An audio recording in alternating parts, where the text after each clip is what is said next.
Bom, sejam muito bem-vindos, todos vocês. Esse é mais um episódio. Eu vou ficar olhando para cá, para o Insta e para cá, para o YouTube, tá? Esse é mais um episódio do Jornada Compliance, né? E o que é o Jornada Compliance? Jornada Compliance é um encontro que eu faço 2 vezes por semana ou mais. Essa semana eu me empolguei, já é a quarta vez que eu estou aqui, para trazer um conteúdo mais denso sobre compliance. E qual é o objetivo, né, do Jornada Compliance? É estar ajudando você a ganhar 6 dígitos por ano ou mais com compliance. Vai depender muito da sua trajetória, né, dentro dessa área. Eu sou Erika Lamu, vou estar conduzindo vocês aqui nessa jornada, e hoje a gente vai falar sobre um assunto que é bem interessante. Muita gente me pediu para falar sobre esse assunto, que é assédio moral. A gente fez uma enquete no Instagram, fez uma enquete no LinkedIn, e mais de 90% das pessoas votaram para falar em assédio moral. Né? E aí, qual a ideia de estar falando aqui sobre assédio moral? Um dos pilares do programa de compliance, do programa de integridade, são as investigações corporativas. Justamente por quê? Porque um outro pilar é o canal de denúncia, só que não adianta você receber a denúncia e não investigar. Né? E aí, justamente, que entram nas investigações, entram os casos de assédio moral. Tem também os casos de assédio sexual, que são bem complicados de investigar, tão delicado quanto assédio moral, né, mais. Mas hoje a gente vai estar focando em assédio moral, tá? Se eu comentar alguma coisa sobre assédio sexual, é ano passado.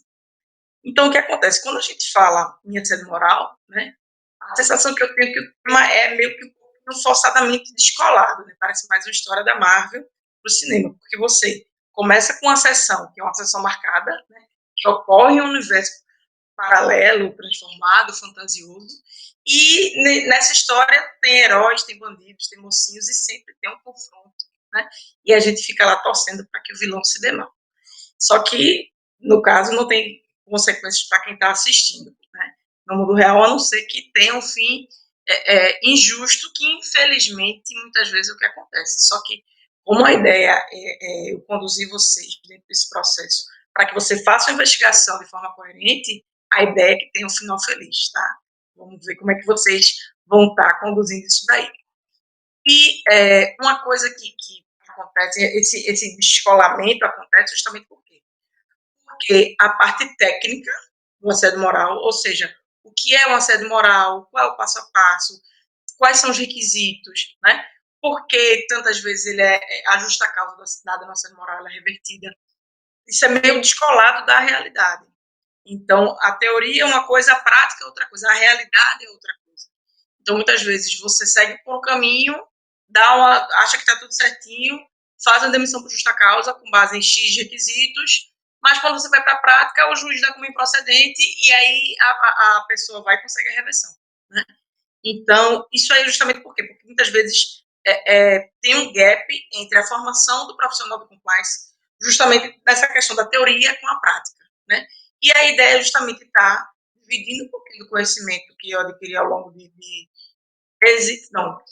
2013 para cá, né, vai fazer 8 anos, atuando também com investigação, com compliance, com auditoria e também com investigação.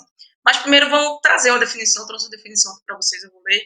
É uma definição do TST, porque aquilo não adianta eu trazer uma definição de um livro A, B ou C, e o TST é encarado de forma diferente. É interessante que vocês percebam, entendam, conheçam qual é a definição do TST, para entender como é que a justiça enxerga isso, para justamente você conseguir ter um discernimento muito claro na hora de fazer a investigação. Tá? Então, assédio moral é a exposição de pessoas a situações humilhantes e constrangedoras no ambiente de trabalho de forma repetitiva e prolongada. Então, esquece aquilo de aconteceu que uma vez o chefe, uma vez, não é repetição, não é de forma reiterada. Tá? Então, de forma repetitiva e prolongada, né, no exercício de suas atividades. É uma conduta que traz danos à dignidade e à integridade do indivíduo. Né? Afeta a moral da pessoa, colocando a saúde em risco e prejudicando o ambiente de trabalho. O assédio moral é conceituado por especialistas como toda e qualquer conduta abusiva, manifestando-se por comportamentos, palavras, atos, gestos ou escritas que possam trazer danos à personalidade, à dignidade ou à integridade física e psíquica da pessoa, pondo em perigo o seu emprego ou degradando o ambiente de trabalho. Então, essa é a definição do TST, para que vocês tenham em mente que ela é bem abrangente, né? e entender as situações, porque é aquilo. Situações, por exemplo, como sobrecarga de tarefa, ignorar a presença do funcionário, espalhar rumores, espalhar boatos, espalhar fake news, vigiar excessivamente o funcionário, são exemplos de conduta que caracterizam o assédio moral. Eu lembro que um amigo meu recentemente, numa grande multinacional renomada pelo compliance, ele contou que a chefe dele, ele vinha do Big Four, né? E tinha uma expertise muito grande. E aí a chefe dele, a gerente dele começou a ficar com inveja, né? Do know-how que ele tinha. E aí ela botou a mesa dele colada na mesa dela. Na verdade, ela queria aprender, só que ela fazia de uma forma para se colocar no patamar superior dele, porque ela era gerente, ele era só um analista, né? Então, ela fazia de uma forma que assediava ele moralmente, com essa perseguição, de fato, e isso de estar vigiando excessivamente. O cara sentar do lado, né? Imagina, eu lembro que em prova de vestibular, eu ficava para morrer quando o fiscal passava do lado e dava olhadinha assim para a prova. Tem hora que eu parava, olhava assim para a cara dele e dizia assim, sim, vai ficar aí, né? Imagine você trabalhando com a pessoa no seu pé, na sua cola, justamente com o objetivo de lhe humilhar, de se impor em cima de você, né? Então, esse é o contexto do assédio moral. Tá?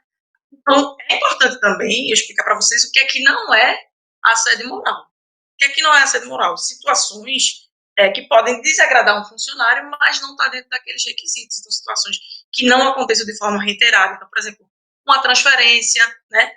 Uma criação de uma meta, uma cobrança de uma meta, de repente chamar a atenção por uma conduta inadequada do funcionário. Então, são coisas que são factíveis da empresa estar fazendo, né? Justamente, deixa eu ver aqui, burnout. E quando há um contexto que leva ao burnout, definição de assédio moral não se enquadra, mas era um ambiente tóxico. Então, vai depender, Irã, dos requisitos, né? É uma situação, muito provavelmente, nesse encaixe do burnout, o que é que aconteceu? Excesso de pressão, fato, mas é aquilo, aconteceu de forma abusiva, aconteceu de forma reiterada, né? Porque às vezes é realmente uma cobrança de meta. De forma exagerada, ela tanto pode gerar o assédio moral, como pode gerar o burnout, que é justamente a extrapolação da situação de estresse. Né? Então, a depender do contexto, pode sim ter surgido o burnout por conta do assédio moral. Tá? É importante ter isso em mente. Então, é aquilo. Esses exemplos que eu dei anteriormente, né, de cobrança dentro dos limites, né, do que é factível, do que se entende como sendo aceitável, não envolve necessariamente uma humilhação. Então, por exemplo, se o funcionário ele teve uma conduta inadequada e o chefe o repreende, agora que ele tem formas e formas de repreender. Né? Pode repreender de forma humilhante e pública, uma humilhação pública, aí vai ser um assédio moral. Só que é aquilo, tem que ter a repetição, né? Tem que ser de forma reiterada. Uma coisa de forma pontual, por mais que seja errada, ela acaba não tendo os requisitos da caracterização do assédio moral sob o ponto de vista da justiça trabalhista. Tá? Então, tem esse contexto. Né? E eu me lembrei agora de uma história, só para exemplificar um pouquinho lógico que todo mundo sabe aqui casos de vida real, mas situações que acontecem que vão ter ligação com o que eu vou falar daqui a pouquinho. Eu lembro que teve um caso uma vez de um supervisor, era uma indústria, tá? Então tinha o supervisor da produção e tinha o pessoal que trabalhava a equipe de manutenção da empresa. E o que é que acontecia? Esse determinado supervisor, que veio uma série de denúncias sobre ele, vieram primeiro 2 denúncias, só que elas estavam muito superficiais, né? Elas não tinham subsídios necessários para que a gente fizesse o processo investigativo, né?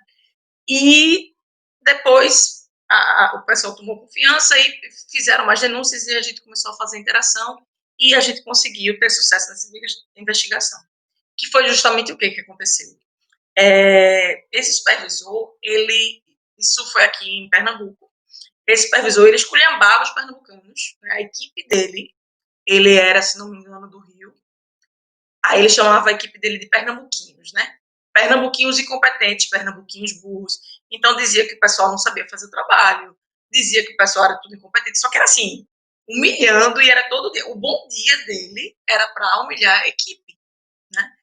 E isso acontecia todo santo dia. Sabe aquela reunião que é muito comum em fábrica, ter diariamente, que se fala sobre a segurança do trabalho e tal, as normas, saber como foi, como é que está a produtividade. Pronto, o bom dia dele era para esculhambar os profissionais da equipe, né? Dizia que as pessoas não prestavam, ninguém era qualificado para estar ali, todo mundo era um bando incompetente, só ele que era o sabidão, né? Só ele que era o cara que sabia, que fazia e acontecia. E aí chegou a denúncia, né? Chegaram primeiro as duas, depois chegaram outras, e aí a gente começou a fazer uma interação, que eu vou explicar daqui a pouquinho, e a gente conseguiu as evidências necessárias, inclusive por meio de gravação, tá? Para que a gente conseguisse caracterizar o assédio moral e dar a demissão por justa causa, que não teve sucesso na tentativa de reversão.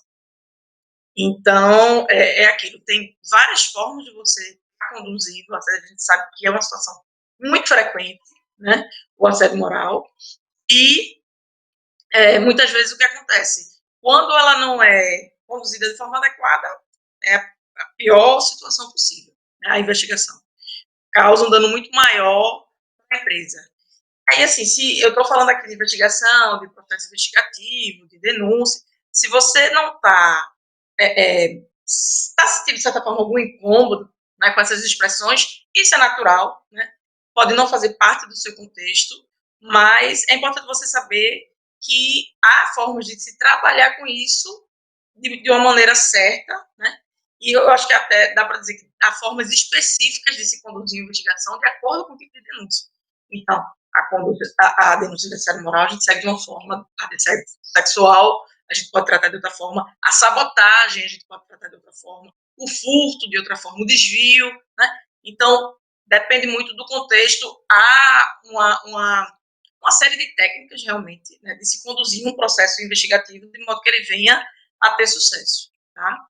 Então, uma coisa que não sei se quem está aqui assistindo agora se já realizou uma investigação, mas eu gosto de dar uma alinhada geral, que é uma coisa bem básica, assim, chega a ser óbvia, mas como eu sei que, apesar da obviedade, tem empresa que faz assim, eu acho bom alinhar já, desde já. Que é o seguinte: nunca, jamais, em hipótese alguma, de forma nenhuma, vocês devem chegar para o denunciado e dizer que chegou uma denúncia sobre ele. Ou então, chegar para o denunciado e dizer: olha, essa denúncia procede. Sim. Oi? Você vai chegar para o cara e dizer: olha, fiquei sabendo que você cometeu um delito, que você cometeu um furto, que você assediou moralmente seus funcionários. É verdade. Isso procede. É óbvio que ele vai dizer que não. Que ele vai dizer que isso é intriga da oposição, vai dizer que é coisa de funcionário despeitado, vai dizer que é coisa de funcionário feito, eu já ouvi uma vez, é coisa de funcionário frouxo, mole, que não aguenta pressão para bater meta, né? Que nunca teve um chefe decente que nunca teve um chefe decente que fizesse a cobrança que devia, que ele devia receber, enfim. Já ouvi algumas coisas assim. Não que eu tenha perguntado, né? Mas eu já ouvi alguns chefes com esse tipo de comentário, né? Só que aquilo não é assim que você vai fazer a investigação de uma denúncia, né? Você não vai perguntar para o denunciado se ele fez algo de errado. Você justamente tem que seguir um método, porque senão você pode, por tudo, perder dentro do processo, dentro da investigação, inclusive perdendo toda a credibilidade do programa de integridade que você já implantou, ou então do canal de denúncias que você fez a implantação, ou mesmo se você tivesse chegado na empresa e já tinha o canal de denúncias implantado, né? Então, é aquilo. Uma situação de assédio moral, assédio sexual também, pode incomodar a gente e deve realmente incomodar, né? Porque aquilo, a gente está falando, quando a gente fala em assédio moral, a gente fala em reputação, a gente fala em bem-estar, fala em continuidade das atividades para que a pessoa consiga trabalhar realmente de forma produtiva, né, a dar resultado. Então, a gente fala de ambiência, a gente fala de saúde, né, saúde mental, principalmente, e de confiança e liderança no mundo real, né? Então, é um assunto muito sério que deve ser tratado com seriedade pelas empresas, só que a gente sabe que muitas vezes isso não acontece, né? Então, eu vou comentar mais alguns casos, mas é aquilo. Não é o caso da pessoa que foi escalada para estar fazendo investigação compra a pipoca, senta confortavelmente como se estivesse no cinema e torce para que Thanos não vá conseguir as joias do infinito. Não é por aí, né? Por mais que tenha bandidos, vilões, mundo paralelo, histórias que quando você lê, que chegam no canal, você fala assim, caramba, não acredito, né? Assim, inimagináveis. Mas você precisa, sim, levantar todas as informações que você puder sobre aquela denúncia que você recebeu no canal, com o maior nível de detalhes que você puder, porque qual é a ideia?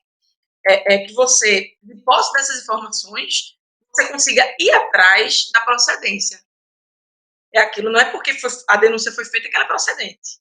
Então, aquelas informações que foram dadas na descrição da denúncia, você tem que checar titim por titim se é verdadeiro ou não. Então, por exemplo, eu entrei no refeitório e logo depois o chefe veio e fez. Checa as catracas, checa a catraca do refeitório, checa a hora do ponto, checa se a pessoa estava lá naquele dia. Eu já recebi denúncia onde a gente matou que era inverídica porque o cara nem na empresa tinha entrado, porque tinha o controle de acesso, né? E aí, quando a gente fala de controle de acesso, a gente acaba falando necessariamente de uma área de segurança patrimonial, né?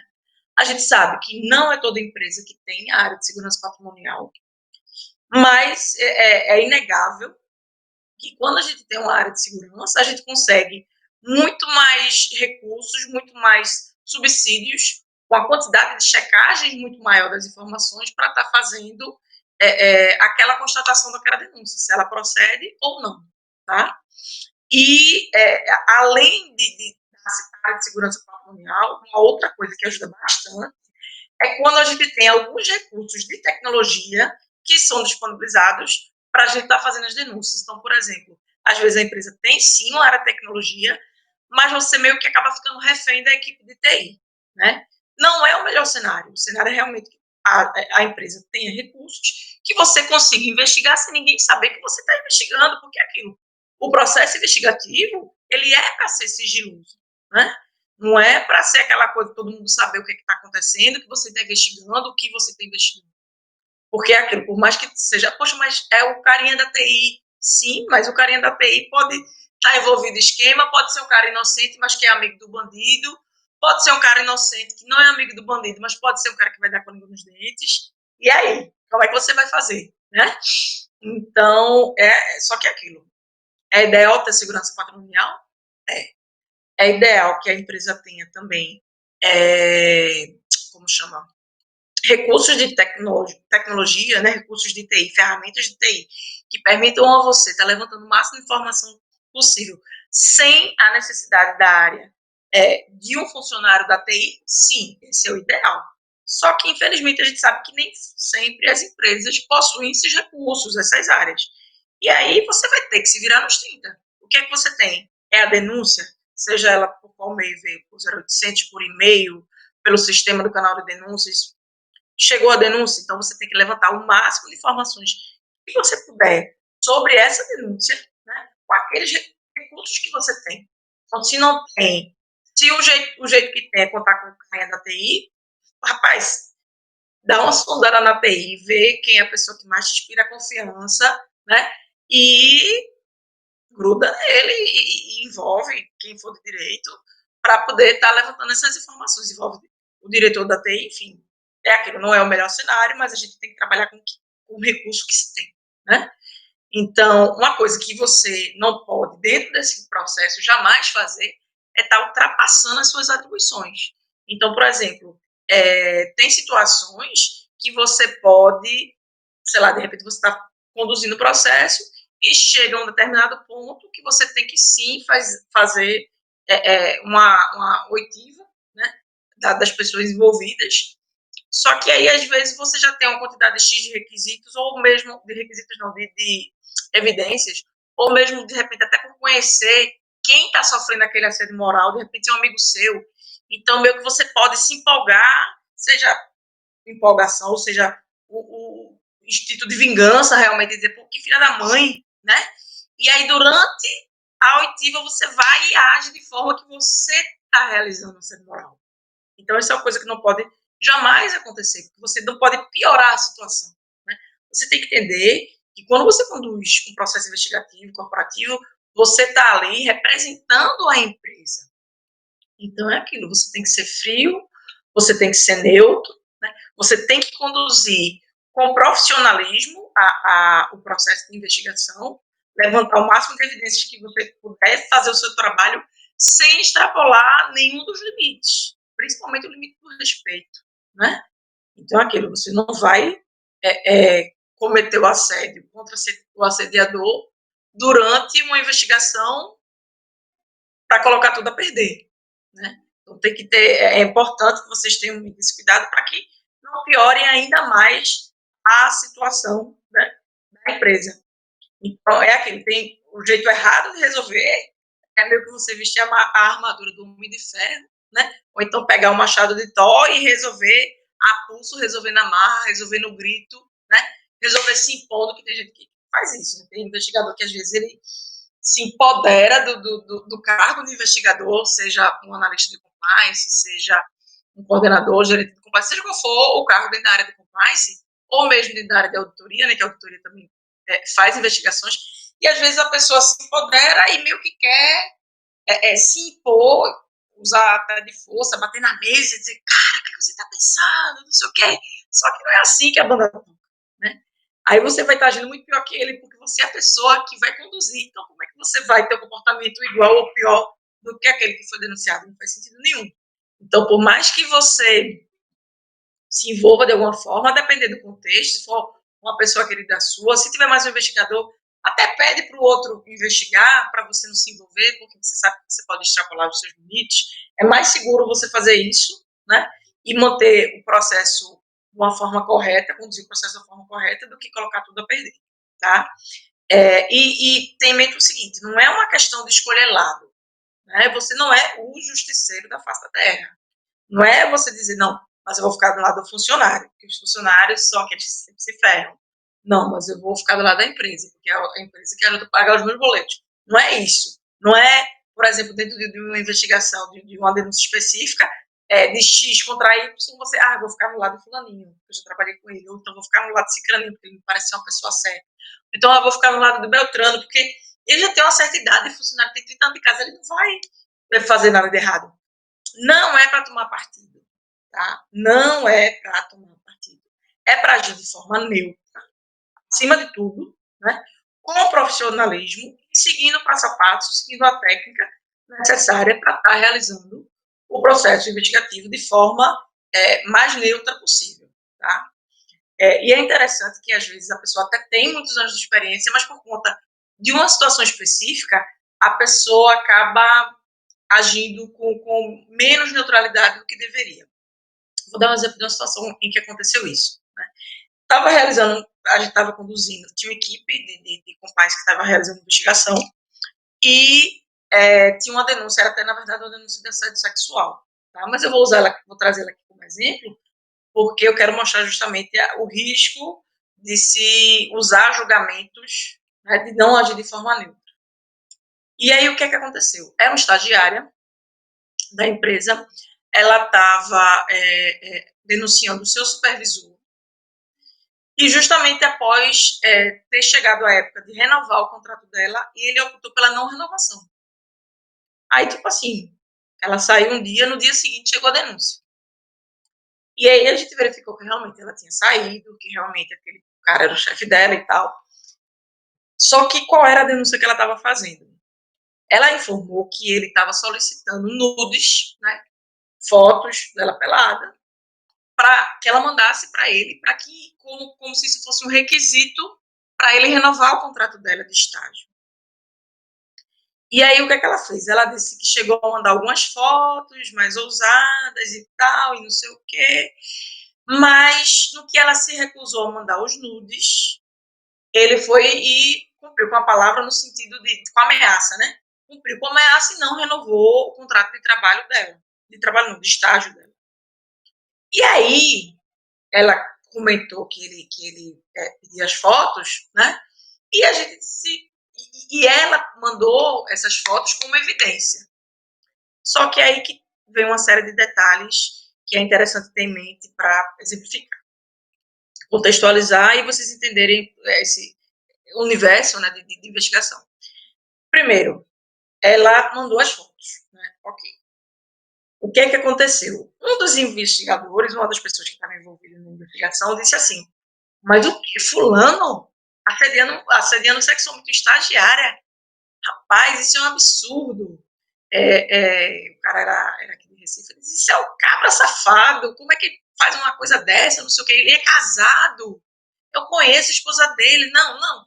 Olha, sinceramente, esse tipo de pessoa não era nem para estar naquela empresa. Eu acho que a gente não tem nem que perder tempo realizando investigação, porque tá aí, a Ana tá mandando o print. E o que é que acontecia? O print dizia justamente o quê? No print tinha uma foto dela e uma foto do cara, como se fosse eles dois conversando, como se fosse ela enviando realmente um nudes para ele, né? A foto dele estava meio embaçada, mas estava lá a foto dele. E a foto dela numa posição ousada, mas que não era propriamente um nudes, né? Não era um nudes propriamente dito. E meio que quando meu amigo viu aquilo, ele fez: caramba, demite, é demissão, né?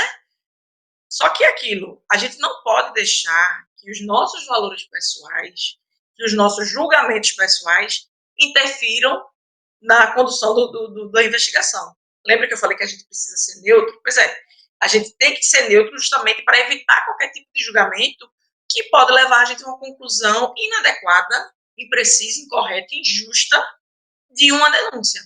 Então, nesse caso, né, específico de assédio, o que foi que aconteceu? Na verdade, assim, casos envolvendo o WhatsApp, né, casos que envolvem print do WhatsApp, enfim, tem uma forma certa de você conseguir evidenciar se aquele print é procedente ou não. Porque pensa comigo, vamos lá. Qual era a situação? Era um print de uma conversa. Então, aparecia uma pessoa, a foto de alguém com quem o dono do WhatsApp estava conversando e algo que tinha sido enviado, que era, no caso, as imagens. Só que, nesse caso específico, o que foi que eu fiz? Eu, tentando explicar que aquilo ali não era evidência suficiente, eu peguei uma foto de um global, e um global que era casado e tal, e botei, eu tinha 2 números de WhatsApp, aí eu coloquei como outro número e simulei uma conversa comigo mesmo, só que na verdade com a foto do global, né? E na foto eu botei assim: Érica, eu estou me separando de fulano e quero ficar com você. Aí eu fui e mostrei. Eu digo: então isso aqui é verdade, é só porque tem a foto da pessoa conversando comigo, significa que isso procede, você vai acreditar só por conta disso.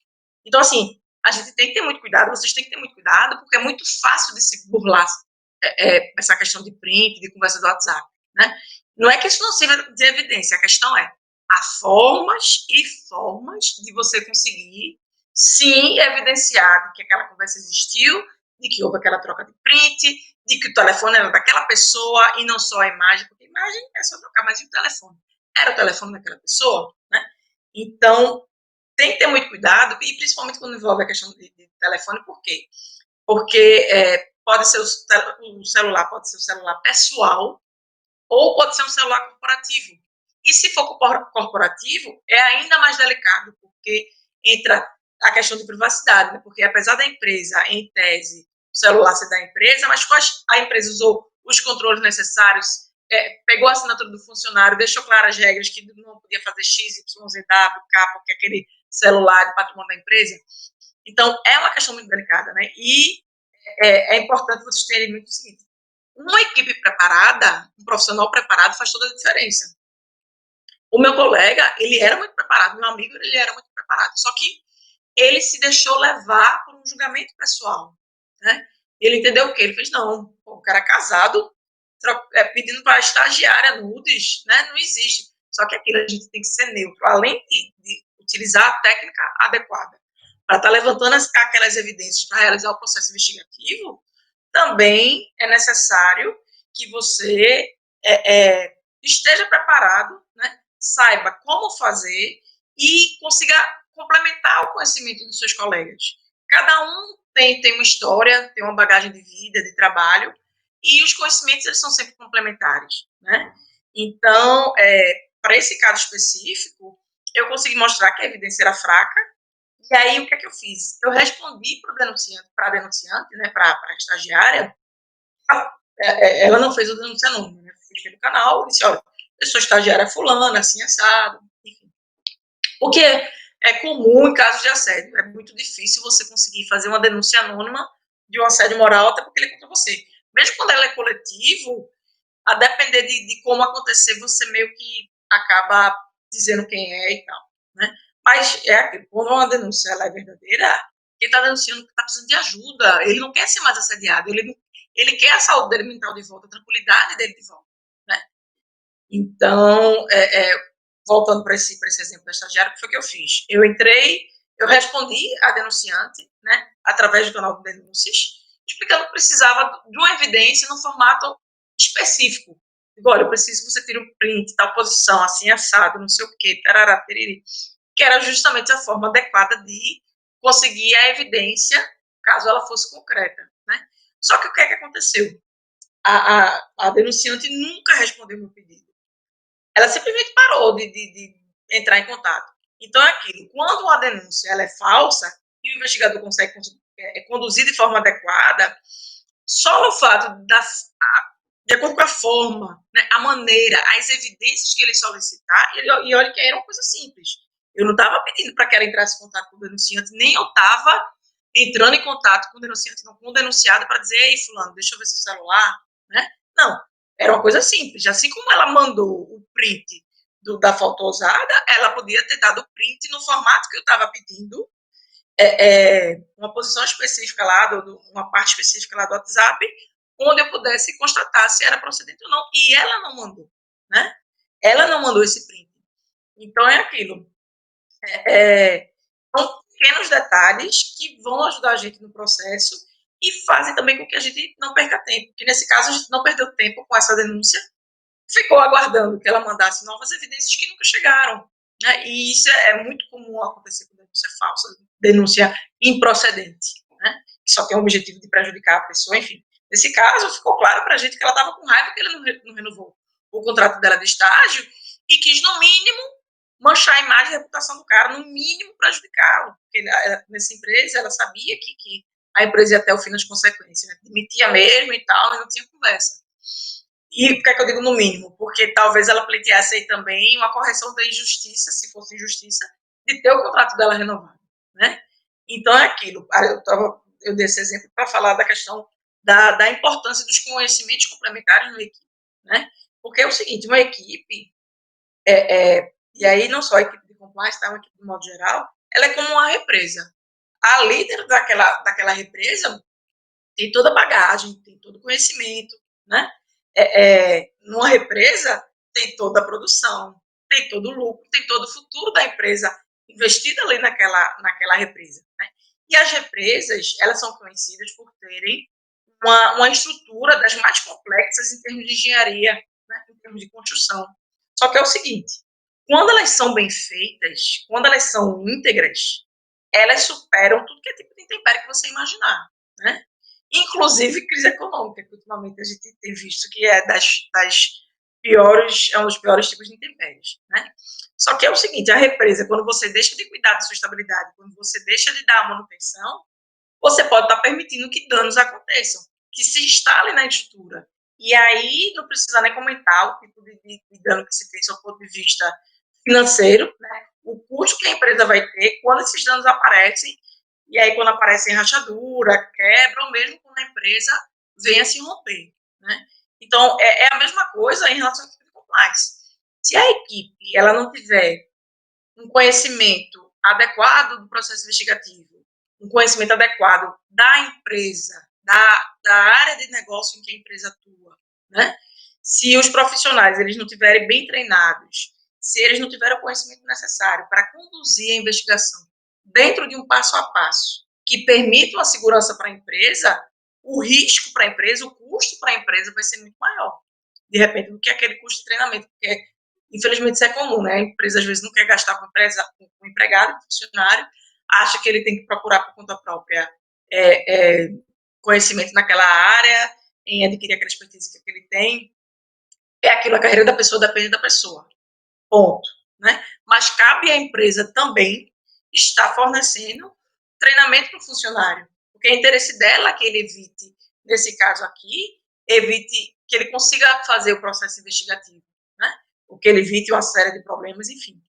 Porque o que acontece? Se, dentro desse contexto, a equipe ela não está preparada, ela pode colocar tudo a perder, e não é só em relação à investigação, propriamente dita.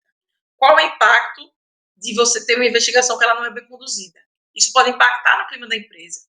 Isso pode colocar a perder o canal de denúncia, o programa de integridade. Por quê? Porque as pessoas vão saber que não adianta denunciar, a investigação mal conduzida, eles nunca acham que assédio moral acontece, ou então eles nunca fazem de forma bem feita, ou então acaba sempre vazando quem fez a denúncia, porque aquilo não é porque a pessoa disse na denúncia, eu, Maria da Silva Saulo, estou sendo assediada pelo funcionário XPTO, que você tem que dizer, não, mas ela disse o nome, então eu posso dizer, não é assim. Né? O anonimato tem que ser garantido.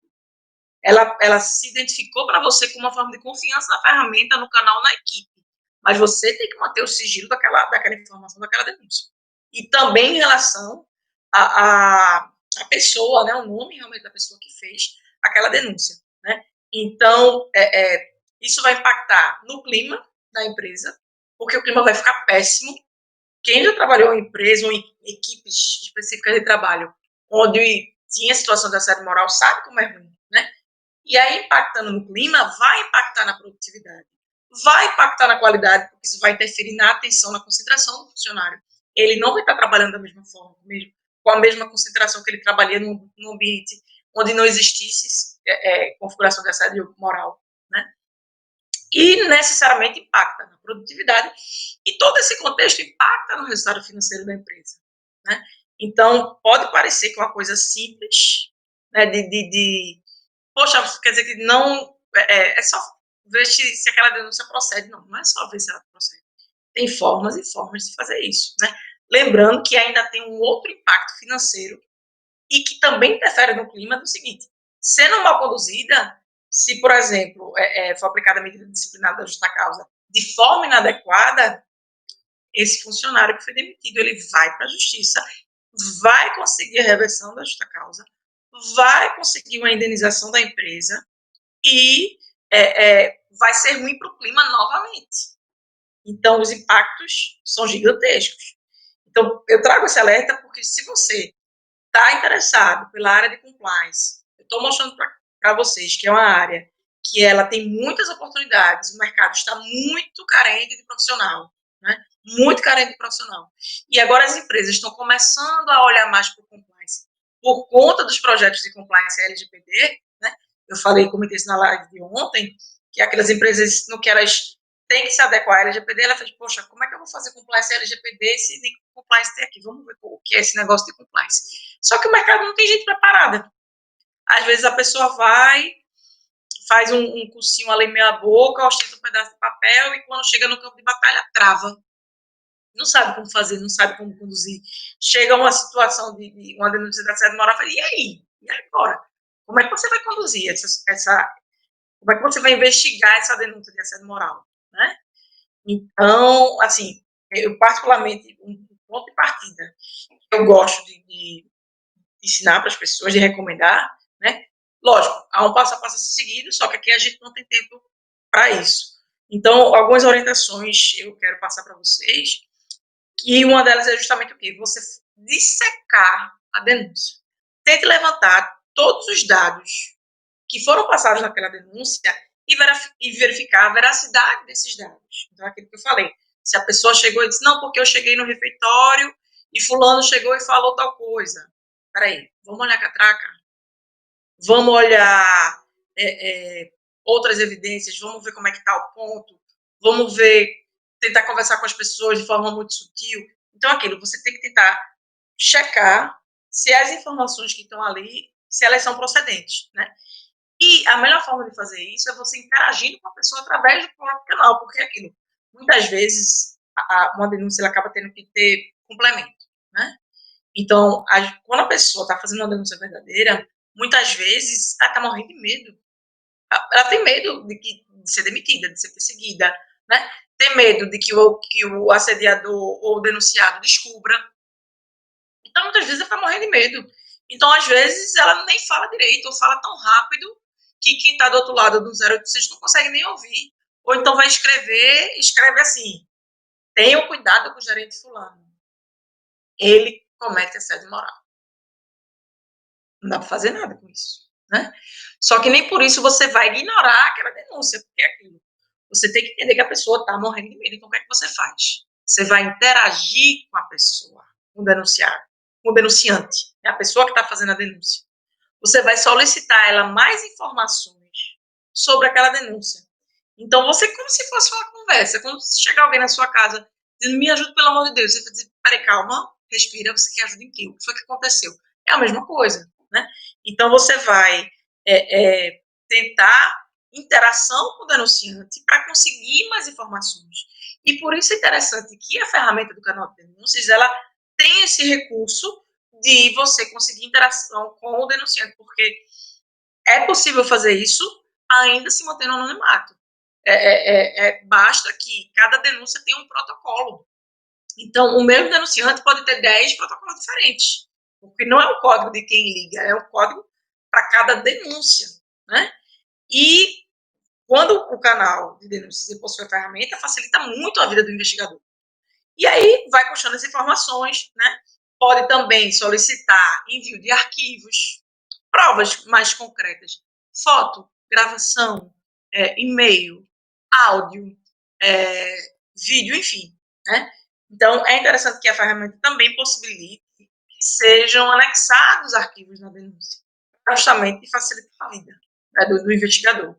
E é aquilo, se a ferramenta não tem, você tem que se virar nos 30. Cria um e-mail, diz para a pessoa mandar um e-mail, criar um e-mail também, e diga, olha, manda um e-mail com as evidências que você tiver para o e-mail denúncias@empresa.com.br, por exemplo, né?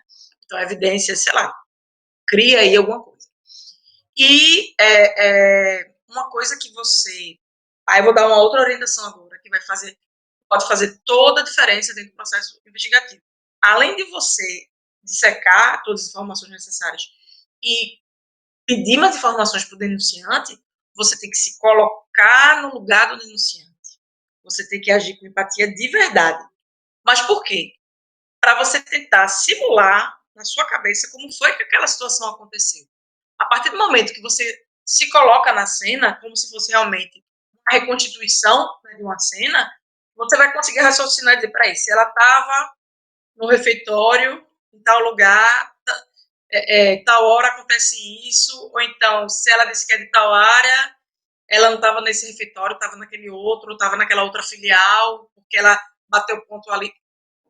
Tenta se colocar no lugar da pessoa que fez a denúncia, do denunciante, e dentro daquela situação que foi relatada, dentro daquele contexto que foi repassado, né? E aí, quando você consegue se colocar no lugar do denunciante, você já vai conseguir ficar mais atento aos detalhes, né? Só lembrando do seguinte, não é para você já ir julgando, tipo, se colocou no lugar da pessoa que está fazendo denúncia e aí já vai considerando que a denúncia é procedente. Não. Você tem que investigar, senão você vai cometer o mesmo erro daquele meu amigo. Né? Você tem que ser neutro, você tem que analisar, você vai se colocar no lugar naquela cena, mas se mantendo ainda de forma neutra, tentando reconstituir tudo que foi relatado ali naquela denúncia, para ver se você pega alguma brecha, para ver se você descobre que informação você pode pedir para o denunciante, que pode servir como evidência e ajudá-lo, e aí vai ser do interesse dele estar levantando essa informação, né? Por que eu digo isso? De você se colocar no lugar da pessoa, porque você fazendo isso, você vai conseguir se conectar com o denunciante, você vai estabelecer uma conexão com o denunciante, porque aí você vai ser mais assertivo, inclusive, nas evidências que você vai pedir. A partir do momento que você estabelece essa conexão, você estabelece uma relação de confiança com o denunciante. Por quê? Porque o denunciante vai observar, peraí, se ele está pedindo isso, é porque ele está se colocando no lugar da cena que aconteceu, aquela situação do assédio moral que eu estou relatando. Então, ele vai confiar em você, e a partir do momento que ele ganha sua confiança, ele percebe que você tem um interesse genuíno, um interesse sincero em estar realizando a investigação, vai ser muito melhor de você conseguir, muito mais fácil de você conseguir elucidar aquele caso, né? Concluir a análise daquela denúncia de assédio moral, né? E depois que você estabelecer essa conexão, você vai pedir tudo que você precisa, né? Que é justamente aí a orientação de ouro que eu dou, é estabelecer a conexão para conseguir conquistar a confiança e solicitar todas as evidências que forem necessárias. Só que é o seguinte, aí entra uma outra orientação agora, também de ouro. O jurídico às vezes enlouquece, né? Mas quando você explica o porquê, ele entende e concorda. O que é que você vai pedir? Você vai pedir evidências e você vai orientar o denunciante na coleta dessas evidências. Você vai orientar ele como conseguir o vídeo, como conseguir o áudio, como conseguir a foto, como conseguir a imagem. Eu digo que o jurídico pira, porque às vezes quando você vai dizer isso para o jurídico, a jurídica faz o quê? Você está fazendo com que levantem provas contra a empresa? Meu Deus! Né? Principalmente se o jurídico for inexperiente ou ainda se a empresa tiver um histórico muito grande assédio moral e de solicitação, né, de indenização por assédio moral. Só que aí é que está a diferença, aí que está o pulo do gato. A partir do momento que você consegue conduzir a investigação dessa forma, consegue conquistar a confiança, você também está conseguindo uma série de evidências que vão respaldar a empresa de, se lá na frente esse cara quiser colocar a empresa na justiça, você vai dizer, não, a partir do momento que a gente soube, a gente abriu um processo investigativo, a gente interagiu com o denunciante, a gente fez isso, fez aquilo outro, e resolveu. E uma coisa eu garanto para vocês, não, o que a pessoa que é vítima de assédio moral quer é deixar de ser assediado. Às vezes ele não quer nem que o cara seja demitido, ele só quer que o cara pare de assediar, pare de, né, de fazer aquilo, aquela agressão realmente psicológica que ele está fazendo. Então, a partir do momento que você consegue essas evidências, consegue isso, o funcionário que denunciou ele vai dizer, caramba, essa empresa trabalha sério. Eles fizeram o trabalho, eles me ajudaram, eles fizeram a investigação. E aí é aquilo, né? Aí entra o jurídico no circuito para avaliar qual medida disciplinar deve ser aplicada, com base nas evidências que foram levantadas, enfim. Que não é você do compliance que vai fazer esse julgamento. O julgamento no sentido do ponto de vista de justiça, de fato. Né? É o jurídico que vai estar levantando isso, né? Fazendo essa análise. Só que aí é aquilo. Se a denúncia, dentro desse contexto que eu passei, se a denúncia ela é improcedente, o cara não vai estar contribuindo com prova, com evidência, porque ele não tem. É uma denúncia falsa. Se a denúncia, por outro lado, for procedente, ele vai contribuir e vai seguir o passo a passo que você pedir. Se você pedir vídeo, ele vai dar. Você orienta, olha, faz um vídeo assim assado, não sei o quê, coloca o celular assim de tal forma. Ele vai fazer, ele vai atrás. E você vai conseguir provar, né, que aquele assédio ele realmente acontece. E aí depois entra o jurídico na história e com as evidências necessárias vocês vão estar anulando completamente a possibilidade dessa reversão de justa causa. E aí o que é que vocês vão conseguir? Vocês vão conseguir instituir um clima organizacional saudável, né, um clima de confiança, um clima justamente de integridade, que faz parte da cultura da integridade da empresa, que é um dos objetivos da área de compliance, está implantando a cultura de integridade da empresa. Né? Então, dentro desse contexto, o denunciante ele quer se livrar do assédio. Então, ele vai colaborar. Não acho que ele não vai colaborar, que ele vai colaborar. Né? E, no pior das hipóteses, o trabalho que você teve ao conduzir o processo investigativo dessa forma vai contribuir positivamente para a empresa se lá na frente ele disser que a empresa não fez nada. Mas, não, a gente fez, a partir do momento que a gente tomou conhecimento, a gente fez isso, assim, assado. Né? Mas dificilmente isso vai acontecer se for conduzido dessa forma, né? Então é isso, gente. Eu espero que vocês tenham gostado, tá? Eu estou fazendo vídeos diários, curtinhos, com alguns insights, algumas dicas sobre a área de compliance. Né? É uma área que eu atuo desde 2014, na área de compliance, e com investigação especificamente, eu atuo, na verdade, desde 2011. Né? Os vídeos diários eu estou colocando no YouTube, no Insta e no Face e no LinkedIn. E pelo menos 2 vezes por semana, eu estou fazendo vídeos mais densos, que é o Jornada Compliance. O curtinho é o Falando sobre Compliance. E o mais denso é o Jornada Compliance, que é o caso, por exemplo, dessa live. Né? Eu digo que eu me comprometo a fazer 2 vezes por semana, mas se eu me empolgar, eu faço mais. Isso é o limite. que a pessoa gosta de conversar, gosta de ver os amigos que estão entrando, as pessoas que também não conhecem e que vêm em busca de conhecimento, de informação, de conteúdo, sejam sempre muito bem-vindos. Eu sempre aviso no dia que eu vou estar fazendo a live qual o tema. Para essa live da Sede Moral, a gente fez uma enquete muito bacana no Insta e no LinkedIn, e foi esmagadora a quantidade de votos para a Sede Moral. Tá? O outro tema era treinamento de fornecedores.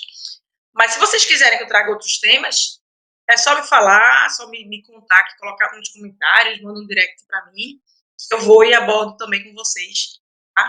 Esses temas para a gente estar amolando bem o machado de vocês, para que vocês possam estar atuando nessa área de compliance que está tão carente de profissional e ainda tem muito a crescer no Brasil, tá bom? Obrigada mais uma vez pela presença de vocês e até semana que vem. Eu não sei se eu vou fazer segunda ou terça, mas eu aviso para vocês, tá bom? Um beijo, gente, e até semana que vem.